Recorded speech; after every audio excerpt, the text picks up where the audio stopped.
Hi, this is Liz Janowski, and I'm home on a snow day here in Boulder, Colorado. And I wanted to make a video about something that's been coming up so much for me in my personal life for years now, in my professional teaching life, and in conversations that I'm having with my friends. And it's a really intimate topic, a personal topic, and one that I just is really in my heart to share today. And I'm going to write a blog about this on my new blog on my site, permissionary.com. So, it has something to do with the relationship paradigm that we are all living in.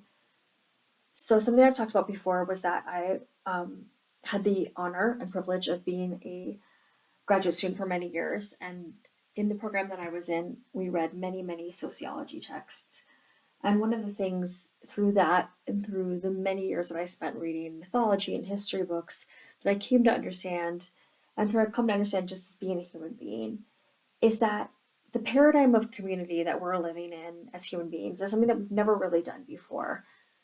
And one of the ways that we've never done it before is that we've never really put so much pressure on this single family unit, and especially the couple unit in the way that we are now.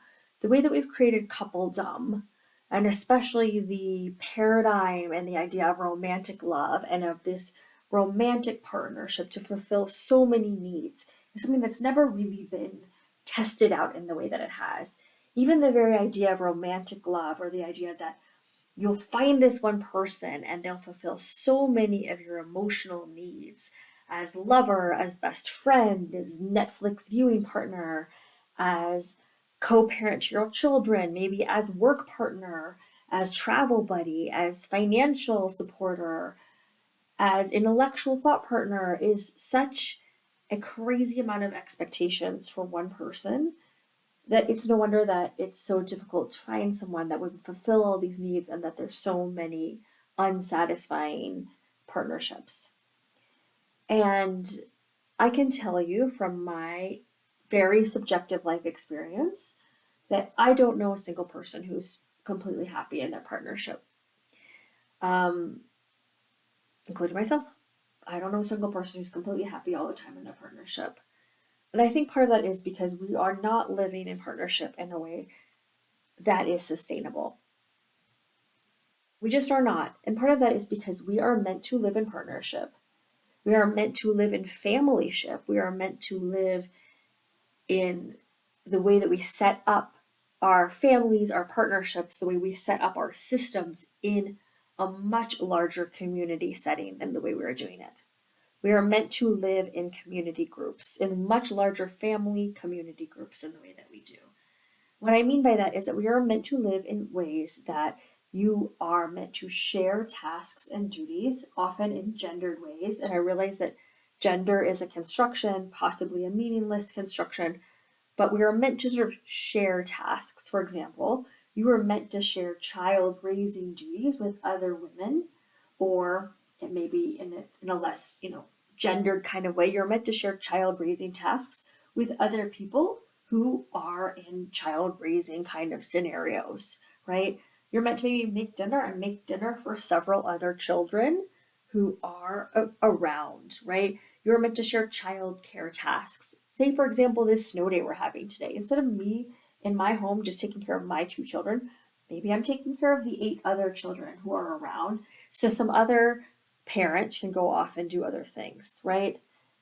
And this goes down the line for many other types of things. In the same turn, I think that men, or however, masculine kind of oriented beings, are not meant to sit next to feminine oriented beings and like watch Netflix marathons and discuss those kind of things, right? I think that the idea is that if you think about throughout the scope of history, masculine oriented beings were out warring, farming, hunting, doing kind of purposeful tasks, while female oriented beings, and I think this is where women have kind of been undercut, were creating religions, we're maintaining community and family, we're developing society and community, we're maintaining religious rituals, we're maintaining homes, we're maintaining community, towns, maintaining family bonds.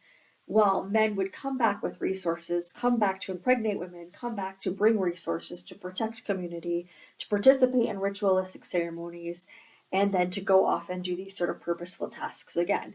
Now, that's not to say that the tasks that the female oriented beings were doing were any less purposeful, because maintaining ritual, religion, and community was no less purposeful.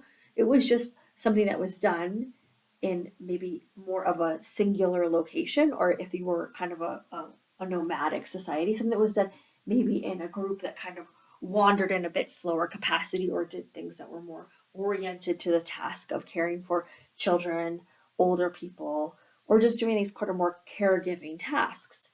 So I feel, and I mean, I think that that's kind of the maintenance of storytelling, the maintenance of the tales of your society, the maintenance of religion and ritual practice, things like that, the maintenance of shamanic ideas, the maintenance of kind of medicinal traditions, all of the maintenance of herbal knowledge. Like, I think these were all the domains of women. And men were about like wayfinding, discovery, these kinds of other things. And what I think has happened is that instead of those kinds of things, what we have now, and especially if you think about how many people work at home and things like this, is that we now have a society where people have, instead of having these kind of like segmented, not only professions, now instead of doing that, instead of like, I am now in a place where I might have a group of other women who I would share tasks with and get support emotionally. Now, my emotional support is should come from my husband, right? Which is not really a task that he's set up to do. And his sort of like emotional support or purposeful support should come from me as well, which is again not really like the exact place where that should come from. That just puts way too much pressure on this one partnership bond, right?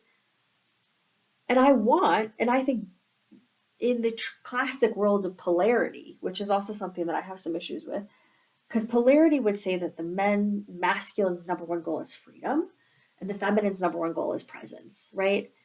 And I think that there's some truth to that. But I think that both partnership, that masculine and feminine, want a lot of freedom. I want my masculine partner to be able to have all the freedom to go off and explore. And I love presence, right, as well. But I also, as a feminine partner, want a lot of freedom too. I want my masculine partner to be able to go off and do all the things that he wants to do. And I want the freedom to be able to express myself. I just want, while he's off having his free things, I want to have all of my friends and sisters around to support me so that I'm not stuck in the trap of loneliness or the overburdensomeness of childcare. So I feel like, unfortunately, what I see in the many, many, many unhappy partnerships around me, including my own sometimes, is that there are two common solutions. Number one, break up. And number two is become polyamorous, which I think, again, is a solution that's really focused only kind of on the sexual element of what's happening. And I think the sexual element is more of a cause. I mean, less, I'm sorry, more of an effect than a cause, right? I think the sexual element is incredibly important, but I think it's more of like an effect. It's like a tinkering in kind of the system, and the system is really what the problem is. And so I believe that a possible solution, a difficult one, is to add more people to the field. And so one of my major projects, one of the major reasons that I teach the dance in the way that I do, that I have as many events that I do, I'm so adamant about bringing people together, is I think we actually just need way more people in our lives. We need more friends, more sisters. And when we're friends with these women, we need to bring their husbands in, bring the children in, bring the babies in, bring all the people in, include more people, so that we are trying to create these networks to lean back on. You should not be in your home trying to solve all these problems by yourself. Now, I'm certainly not the person that's going to fundamentally change community in the modern era, but hell if I want to spend the rest of my days lonely, alone in my home. So I wish for all of us that we could have more empathy, gentleness, and ease with this modern project of family and partnership, which has been set up in a really unsustainable, really unhappy way. So those are my 2 cents, for whatever it's worth. Good luck out there. It's really, really hard. I wish you gentleness and ease, because it's not set up, partnership is not set up to succeed.